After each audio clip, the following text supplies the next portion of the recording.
So how do you figure out as an editor, you mentioned a guy who's sort of an outsider doing stories about communities, and there are advantages to that because sometimes outsiders question everything Right. and they don't make, they don't have all this, but when you're new, you ask all kinds of questions. If you're part of the community, there are a lot of things that doesn't even occur to you to ask. Right. On the other hand, insiders have all kinds of insight and asks that are advantageous as well. So how do you juggle those two? Well, I think you made a really good point. You're new, you're asking different questions, and you're asking the questions that many in your readership would probably ask themselves because they don't understand.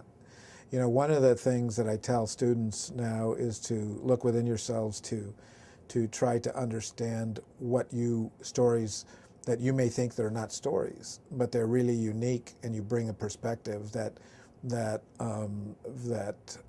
can illuminate your world for others. And so when I was choosing Steve for that, I took a lot of crap internally because they said, okay, there's a very high profile position under you. I was managing editor when I did this, and it's going to be a very high profile position, and all the African American, Latino, and Asian American applicants were ticked off because, like one of them, I said, here's an opportunity, you do that. And I said, he brought a passion to it that I think will serve everyone well.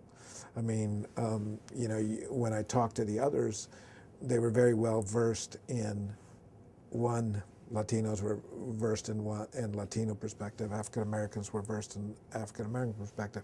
I wanted this writer to look across the whole spectrum. And he brought something that I just, you make a decision. It's a judgment call. Turned out to be the right judgment call. I mean, Columbia put him in their Hall of Fame for diversity coverage. He won the AS&E Writing Award for diversity coverage. He's done a terrific job. He's still there, but he's covering that plus other things. But he's done a really good job of covering the community. He made inroads into the Muslim community. I think it's really important that you reach out into communities you don't know. The Muslim community, when I was managing editor and later editor, were very angry over the way they've been portrayed in the media, particularly after 9/11. And they actually had a contingent a couple of times came in to talk about their coverage and how they'd been portrayed in the Sacramento Bee. And some of it was really bad. I mean, I remember a political cartoon that was really bad that I was managing editor then, and I was at a conference in Orange County, and the editor called me up, and it was like 3 weeks after I became managing editor, said, you need to come back, we got a firestorm going. So I left right in the middle of a conference, I was on a panel, I left the panel right in the middle of the thing, and caught a flight home and had to go deal with this large contingent of angry Muslim community. And I thought they had a right to do that. And I think being an editor is to listen to what the community's saying and then to judge whether or not they're accurate or you're just being politically correct. But the Muslim community afterwards, when I left to be, they actually threw me a huge going away party. So this instance you were talking about, Yeah. it was a cartoon, It was a cartoon. So what could you describe? I was trying to remember what the cartoon was about. I don't, but it was a cartoon, and I can't remember what it was about. I'm sorry. But we had a really big, but there was other ethical challenges. I mean, photographs have presented ethical challenges, and one, I remember another photograph that caused a huge uproar, rightfully so. And the captions over the photographs had misconveyed what a story, a picture that was kind of innocent. It was a Halloween picture, and we had this really cute picture of a young girl, a white girl, dressed up in her princess outfit with like angel wings, and then we had a powdering her face was a young black girl who was dressed in what appeared to be like a maid's outfit, right? And so it was an innocent picture. They had great, great chemistry in the picture. But the headline they put over it, the caption they put over it was something like getting in roles, or something like getting in the right roles. Right. Something like that. It was something like that. Getting in character. That's what it was. Getting in character. And they're trying to do a play on a character. And obviously the African American community went nuts, saying, what are you saying the character of African Americans is to be a white, to have a white princess and to have a maid be that. So, you know, we had a series of issues like that, ethical issues, and you know, you learn from them all. I mean, I learned to end up reading, you know, somebody who was writing a innocent, and I believe it truly was innocent after talking to the guy that wrote it, a Latino, and he never thought of it. So I started reading things differently. I mean, as an editor, you even read headlines to make sure they don't have, you know, innuendo that you don't want people to write, or you end up on, you know, Letterman or Leno with funny headlines. So, you know, there's a lot of things. I mean, editor, you know, images are important, headlines are important, choice of words important. You know, intentions might be good, but, you know, people don't read into your intentions. They actually read into those words and you know, try to guess what your intentions were. And a lot of times when a community hasn't been covered adequately or fairly over a long period of time, the wrong connotations can be taken from those words or those pictures. So one thing I was curious to ask you is situations that you either were involved in as a reporter or an editor, or things that you observed on the sidelines when you were watching somebody else handle a situation where there was some real, you know, some decision to be made, Sure. some dilemma that presented itself, and whether, you know, things that you recall either that somebody handled it well or somebody handled it poorly, made the wrong decision. Either way, I mean, you know, paragons and also people who sort of took the chicken's way out. Well, I think some of the things that are happening today are with new media, is the evolution of ethics online is still being shaken out. I don't agree with some of them. You know, there was one guy that ended up tweeting something that wasn't accurate, and he got suspended by a major newspaper. It was Washington Post. He got suspended, but if you would have intentionally written something in a newspaper, the penalty would have been harsher. And so you start looking at that, and I start thinking about, okay, are the standards changing for online? You know, the hardest things for me to deal with were a series of fabrications and plagiarisms. I was going to ask you about that. And it's a very difficult situation because the people that generally got caught were extremely talented.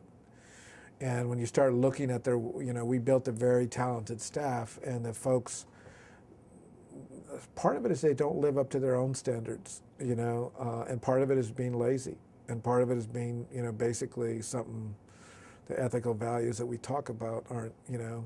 The hardest one, well, one of the hardest ones I did was Diana Griego Irwin, who was a Pulitzer Prize winning reporter who then became a columnist. She won a Pulitzer as part of a series of stories, public service done by the Denver Post, looking at kids, you know, missing kids whose pictures were put in the milk cartons.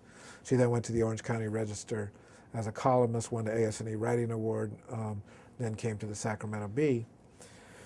And we had this really difficult time. You know, Diana was hired by Gregory.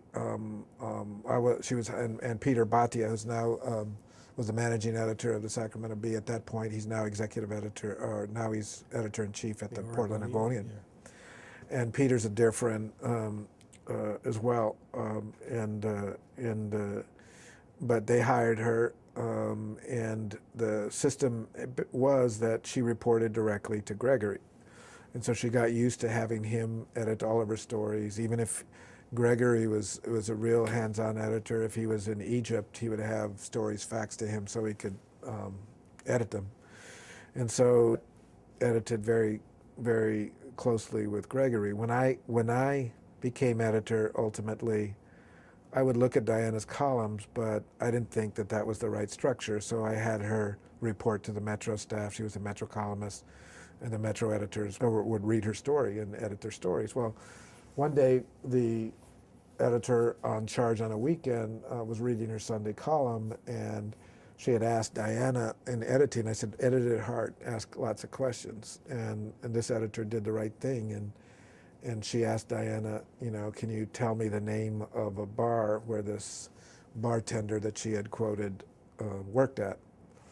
And Diana says, well, I can't remember. And she says, well, you don't remember the bar? You didn't write it down? She says, no, I didn't write it down. I was in a rush, you know, having this. And she said, well, can you tell me what area it is in town? And she told her the area of town. She says, well, I don't see any bars in that area. Could it have been this bar, this bar? And she says, no, it wasn't that bar.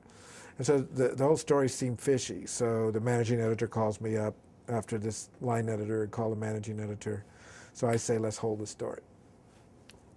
So then I started thinking, I said, oh man, this may not be good. So let's find the bar. And so did she fabricate it? So I sent the assistant managing editor for Metro out, and he spent like 3 days going to every bar in the area that she said she went to, asking, did anybody work here by this name, and did these people talk to you? Did we talk to you? Did you remember this? You know, couldn't find anything. Call in Diana, she swears she did that. So I kept her on with pay, but I held the column. So long story short, we ended up ultimately looking into her columns altogether, found out there were cases where she couldn't fabricate, or where she couldn't authenticate, and led us to believe that she fabricated many columns from the beginning when she arrived and to the time that she ended. She never admitted to it, but so I often questioned myself because you know during most of that period I was either managing editor or editor. Should have I questioned the relationship between Diana and her editors earlier? Should we have edited her harder? Did we give her star treatment in a way that allowed this to happen? And what does that say to other folks on the staff? So, you know, I think ultimately we did the right thing, but probably several years too late, that we didn't edit hard enough, that there was in fact a star system that we allowed to happen. I think in the end we probably handled it right, but in the beginning we handled it very poorly, and we allowed that to happen and allowed that to fester and allowed her to feel that comfortable, that she felt comfortable enough to make up stuff and not being able to be held to the same standard. That, interestingly, I had readers call me up and say, Peter Badia's mother-in-law, one of them, I went to her house and she said, you fired Diana? And I said, yeah, I did. She said, she was my favorite writer. And I said, well, she fabricated. She said, I don't care.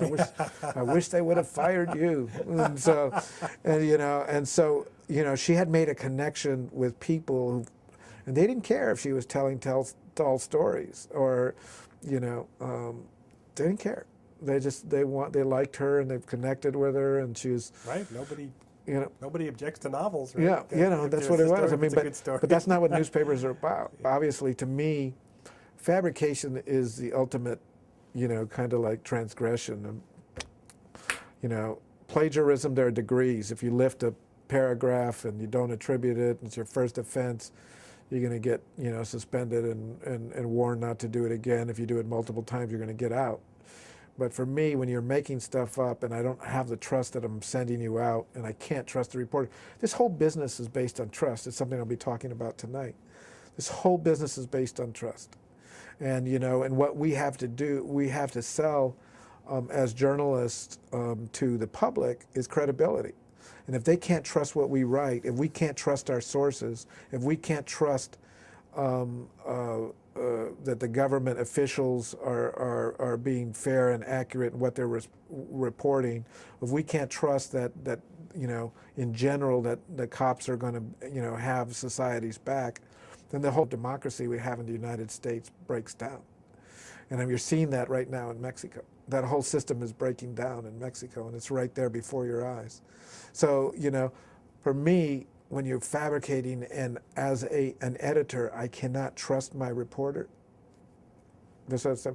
And it's the same thing. If at some point, if in this whole shakeout, if the publisher and the editor, don't get along, or if editors don't want to cut, and the corporate folks says, well, I can't trust them to cut. Hey, it's time to make a change. And there's different things. This whole system develops on a system of trust, and that's what we're about. So I have a couple of questions about Diana's situation. One is, my impression is that she did a lot of columns about illegal immigrants, and there had been fairly highly publicized cases where the exposure of somebody's name led to INS agents swooping in and deporting somebody. You could see where there'd be a lot of sensitivity about not wanting to reveal the names of sources, in those kinds of columns. Sure. Did that become an enabling device for her? Perhaps. I think anonymous sourcing is scary. I think when I was president of the American Society of Newspaper Editors, I actually had a national conference, trying to get together a national standard for anonymous sourcing. Didn't go anywhere, of course, because nobody could agree. But I think anonymous sourcing is dangerous. You can make up quotes. You don't have to tell anybody anything. On the other hand, you are right. I mean, if you're trying to write about illegal immigrants and you're afraid deported, or if in the case of Mexico, you're interviewing people and you're afraid that the drug cartels might execute them, you look at anonymous sourcing in a different light. Did that probably enable Diana? I don't know, because a lot of the stuff she did, I mean, there was one of them that she did, I just the one that sticks in my head. I still remember talking to her, and she ended up writing about a woman who had allowed a homeless person to live in like an add-on to her house. It wasn't actually another room, or it wasn't actually a garage, but it was like a storage room, and she had allowed the homeless person to do that. And she described the house. She described the area the house was in. She described a cat curling the cat's tail around the coffee maker as she was interviewing. So I said, Diana, take me to the house. I said, take me to the house. Just drive me to the house. I said, it's only a few blocks from here. We'll drive up and down Boulevard Park until we find this house. So he says, well, I did the interview by phone. I said, so how could you describe the cat curling its tail around the coffee maker? My kids would say, busted. Yeah, your kids would say, busted. She didn't cop to it. She said, well, I said, so she said, well, the woman was describing things to me. And I said, so you're telling me that during a conversation, the interview, that you're saying, what's your cat doing now? Is it curling its tail? You're busted, but they're never willing to do that. And so, with 100% certainty, am I sure that every case that we thought she fabricated? Probably not 100, but pretty 99.5. And so, but the doing stuff on illegal immigrants, using anonymous sourcing gives you the potential to make stuff up. And that's why I like putting names by it. Again, it goes back to that whole idea of trust and credibility. But there are certain situations, Watergate, you needed to protect that anonymity. But again, it goes back to, you trust your reporters. Is that have they given you a reason to trust them? Does the public have a reason to trust you? One of the things that scares me about the future, are we going to erode that trust? Has accuracy given away to immediacy? It's a big issue. People now, when I talk to editors, they just, I had one of the folks at McClatchy one time said, you're not getting on the web fast enough. I said, I want to be accurate. And he said, well, my new motto is instead of ready, aim, fire, it's fire, ready, aim. And I said, well, it's not mine. And you know, and it's, I think that ultimately we will damage ourselves as we're trying to differentiate ourselves on the web as established institutions, as the credible news organizations. I think we will damage ourselves by taking approaches like that. So you didn't issue any decrees like from now on everybody's got to list all their sources at the bottom of the story with contact information? And No, because because checks, I did not want to say because I didn't trust one reporter that I don't trust the rest of you. I think as a leader, if you do something like that, you're going to lose cred within your own department. They're going to say everyone, just because Diana did it and they didn't catch her for 10 years doesn't mean I did it. How dare you accuse me? You know, but then you never really know, right? You know, you have to trust. Yeah. You know, and then that's in the hiring process, and I did all the hiring myself. So, but you know, as a leader, I think people are looking to you, and if you keep your own standards high, they generally will. You know, I think it's really important, and I don't see people putting as much emphasis now with this internet age on being accurate and thorough. I see too much on being first, and that worries me. That worries me.